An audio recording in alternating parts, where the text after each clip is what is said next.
Seeing Garp fight Roger was epic as a Garp fan. That punch to Roger's face. Now I do know that Roger got a hit as well with his sword, but I feel like Garp is criminally underrated, especially since he was defeated on Pirate Island by Aokiji and the Blackbeard Pirates, and people are starting to open their eyes again on how epic of a character he truly is. As in my opinion, he was never put in the same light as Roger. Yes, Gol D Roger and Rocks D Xebec are seen as the GOAT of all pirates, even above Prime Whitebeard, Shiki, Big Mom, and I know we have Rayleigh alive and impactful in the current series alongside Scott Gabon and Elbaf bringing major impact, but I believe Garp is the most impactful living human besides Imu when it comes to witnessing the changing of eras in One Piece. So let's do a deep dive on how this flashback will shape Garp's continuing story. So like the video, subscribe to the channel, and turn notification as we do a deep dive on Monkey D Garp, someone who I think needs more respect on his name. Now, I want to talk about Monkey D Dragon. When Garp revealed that Monkey D Dragon was the father of Luffy, many people looked at it like, oh wow, Luffy's father is so cool. He is the most wanted man in the world, probably the highest bounty,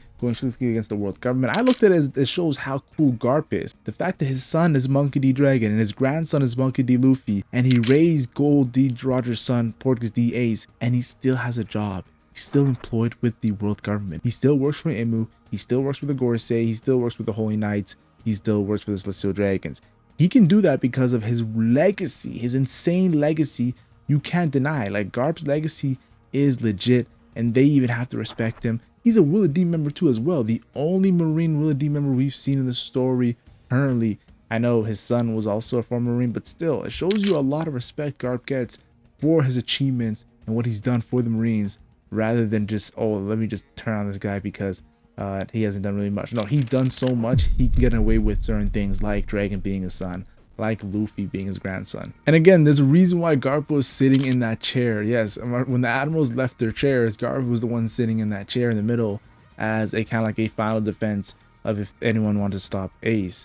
Will stop Ace's execution. And we saw moments of this, like when Garp punched the hell out of Marco. And Marco was a top young commander, actually a right-hand man of Oyonko, and yeah, Garp easily punched him out of the sky.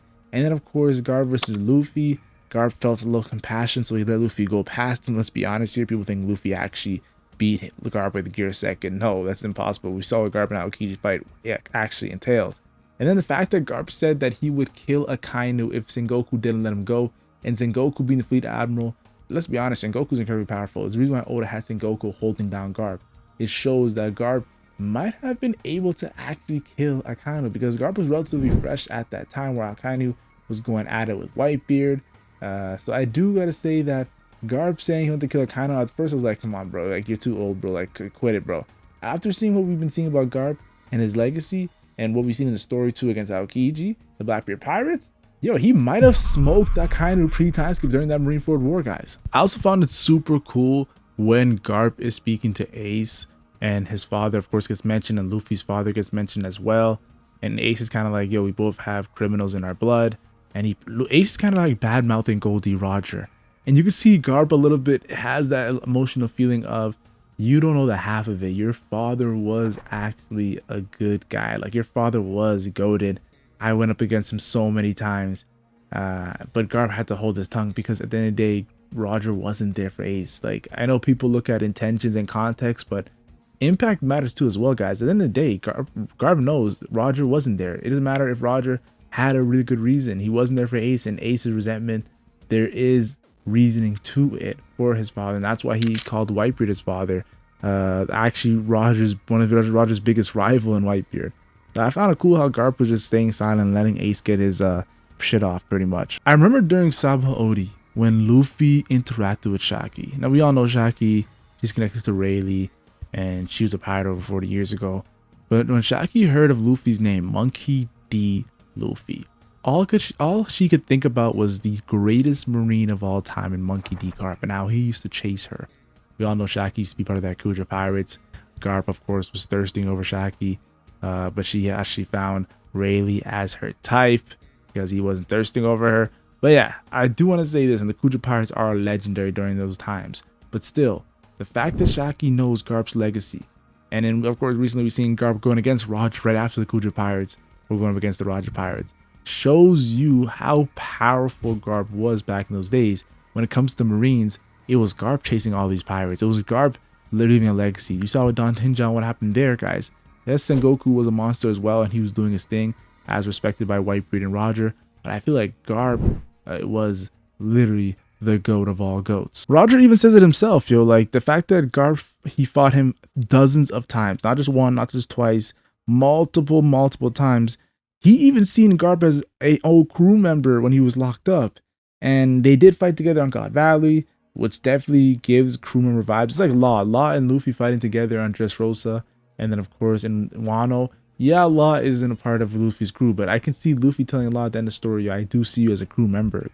That's the same feeling I got with Garp and, of course, Roger. And the fact that they fought in God Valley, I think that's very cool. Now, hypothetically, if Garp was an actual crew member of the Roger Pirates, he would be the only crew member that we can actually put in contention with Roger in power level. Yeah, because we all know that Rayleigh's under Roger, Garp is under Roger, and Odin's under Roger. All these Konkrasaki coding monsters are under the king of all the pirates.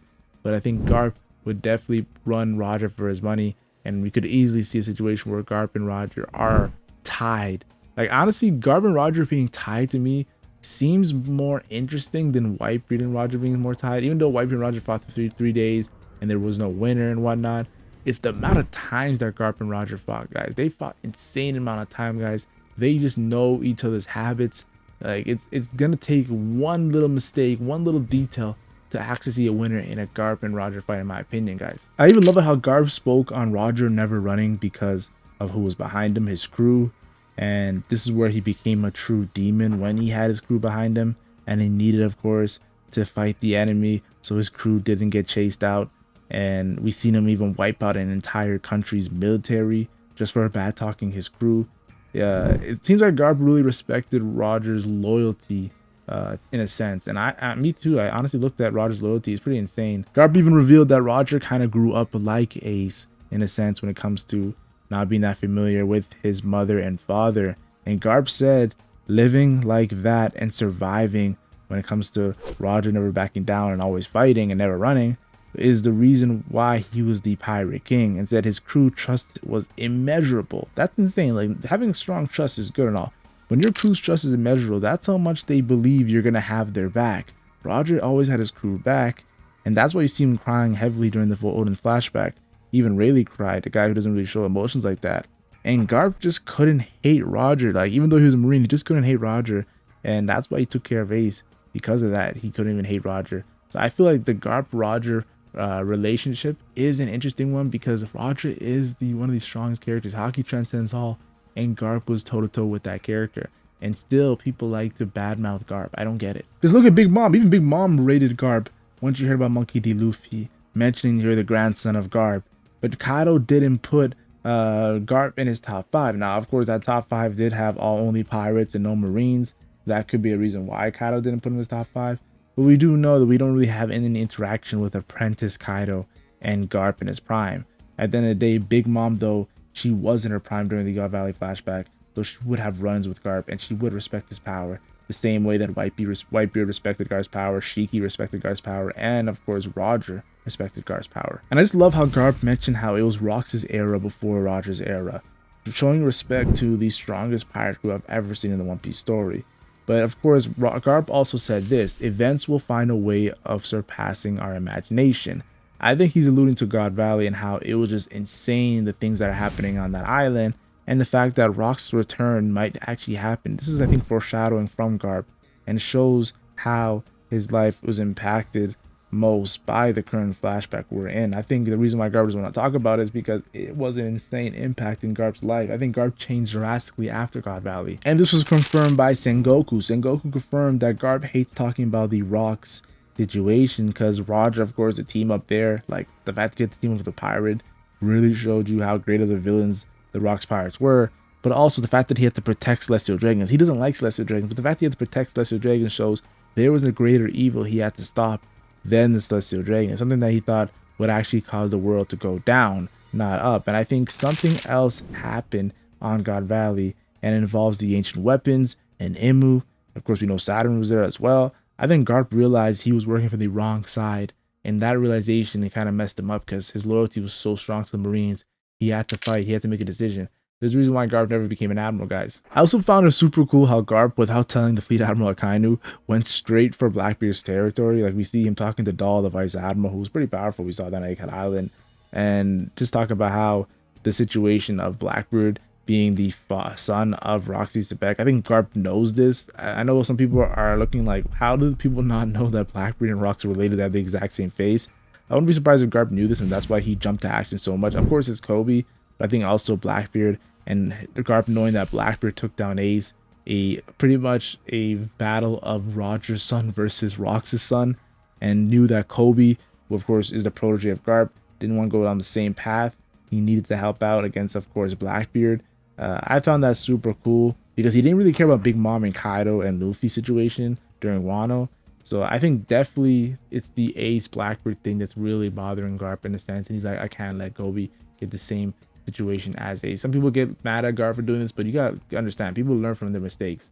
And I think Garp truly thought it was a mistake to not fight as hard as he did for Ace during Marineford. I also want to talk about Galaxy Impact. Galaxy Impact was an insane hockey burst for his old age. Like, we see Rayleigh tease Kankasaki coding, but Garp actually brought it out. It was pretty cool, honestly. Of course, Scott Gabon has done the best Kankasaki coding for his old age because he's actually controlling it in a sense. But of course, Rayleigh and Garp hasn't had the reason to do that yet. They haven't really gone against immortality characters yet. I do want to say this, the fact that Garp took down a town with this Galaxy Impact and the Pirates were like, yeah, this is crazy, but he was disappointed. Yeah, that's insane. His prime had to be island level, like we saw Luffy in Gear 5 against Kaido. I think island level plus for Garp's prime is a safe and reasonable sound argument. I also want to mention how Garp told Aokiji to live in the moment, and wavering is a sign of weakness. This has to do with something that happened on God Valley versus Rocks, and maybe even Roger too in the past, where Garp wavered in a sense. I think it's the D initial that has to do with it too as well. He's going against Rocks D Xebec and Gol D Roger. Natural enemies, not to him, because he also is a Will D member, guys. So when Will D's clash, they're not natural enemies, guys. They're actually supposed to be working together to take down Nerona Imu, the Gorosei, the Holy Knights. So I thought that was pretty cool. I also found it super interesting how Brand New talked about nobody's born a hero. It's a power you have to earn when looking at the battleship bags that, of course, Garp is training on with no haki or Delphoid ability. It's insane discipline, in my opinion, and it's the reason why Garp, with no sword, hung out with guys like Gol D Roger, Rocks D Xebec, Edward Newgate, Shiki, even Big Mom you can put in there too as well. Monsters after monsters we've seen in the story with weapons, Garp had only his fist, guys. I think as the story goes on, we're going to respect that more and more. And it's not like Luffy, who has his fist with the Nika power. Garp had his fist with his human blood DNA, that Wood D innate power and strength that he earned through his day's training. And I also found it interesting how Garp said to the young Marines to leave an old man if they had the opportunity. A big difference from him not even wanting to train Aokiji back in the day. It's obvious that Roger's conversation with him made him realize the future matters more in changing the world than the past. I think Garp really wants to see a day where the world government does fall. It might be strange to say, but I think Garp does want to help the people through the Marines, but he does want to see that world government topple, the Celestial Dragon system topple. That's why he was bad-mouthing them during the Rivalry, guys. I think there's going to be some crazy sign of when Garp reacts to Luffy actually taking down Imu. I think Garp might have to be alive for that. I think Garp dying is a big deal, but I think Garp might have to be alive for Luffy actually doing what he never thought would actually be done when seeing Rocks, when seeing Roger, seeing just legends go against the world government. I also found it super cool seeing Garp's galaxy divide after he was stabbed by Shitty the Rain. It was pretty cool. His wounds didn't definitely caught up to Garp, and that's why he fell on Pirate Island. But Oda didn't kill him for a reason, as Blackbeard gave respect to Aokiji for defeating Garp, though Kuzan said I had help. Blackbeard, a historian, even knows how dangerous Garp is, especially with Rocks living dormant inside of him, in my opinion. And Rocks will speak to Garp before killing him, and this will build up, in my opinion, Luffy versus Rocks, aka Teach, in the final war. Yes, I believe if Garp is gonna die, it better be to someone who actually knows who Garp is truly. And I think Rocks revealing himself to be still alive through Blackbeard, and that's the way that Garp goes before our conversation, after a conversation happens between them, would be pretty cool. Now, it's either that direction or Garp stays alive and sees Luffy actually top of the world government, and he thinks back on the good days of God Valley and the Roger era and whatnot, and he probably smiles to see his grandson actually did it. And then the Marines change, and Garp will see that regiment change in the Marines with Fujitora and so on and so on. But that's my thoughts on Garp. I think he's super cool. I think he's super hype. Seeing him go against Roger was super epic with the Conqueror's coding. And I'm a fan, guys. I don't know about you guys. I'm a fan of Garp. I want to see more hype Garp moments.